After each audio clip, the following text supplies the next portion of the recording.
99 pesos unlimited breakfast buffet, may tokwat baboy, palitaw at iba pa. Hi guys! So for today's kain serye, nandito nga tayo ngayon sa may Upper Bicutan Taguig para tikman at subukan itong nadaanan naming unlimited breakfast buffet sa halagang 99 lang. Oo, tama ang narinig nyo, 99 na breakfast buffet tapos ganito kadaming pagpipilian. Kaya hindi na din ako magtataka kung bakit sila pinipilahan at pinupuntahan ng mga tao. Maliban nga sa sobrang sulit na, talagang masasarap at may laban din yung mga pagkain na hinahain nila. Ito nga pala ang kusinero at kusinera ng Taguig na isa sa mga pinakasulit na buffet na nakainan ko. Meron nga sila ditong iskabecheng isda, tuyo at dilis, longganisa, maling, hotdog, okra, talong, kinisang toge, pinilitong saging na saba, pinakbet, tokwat baboy, may okoy, siomay at kahit chicharon. Meron ding bread and peanut butter, may sopas, pansit, may palitaw din for dessert. Tapos sa kanin naman may dalawang klase kang pagpipilian, may bagong rice at garlic fried rice. Para nga kaming nasa isang festahan sa dami ng pagkain na nakahanda sa mesa. O diba, sobrang sulit na para sa halagang 99. Sobrang nakakatuwa nga kasi nauuso yung mga gantong kainan. Malaking tipid na din lalo na sa mga students at mga nagtatrabaho malapit dito.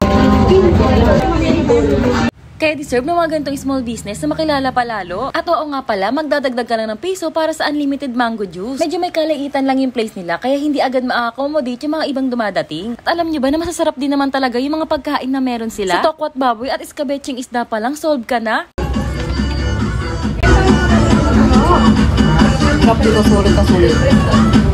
Open pala ang breakfast buffet nila from 9 AM hanggang 1 PM, Friday hanggang Sunday lang. At hindi lang pala breakfast yung in-offer nila dahil pagdating sa hapon, meron din sila mga silog at sizzling meals na pwede nyong pagpilian. Saan naman kayo next food trip natin? Hanggang sa susunod na kain serye!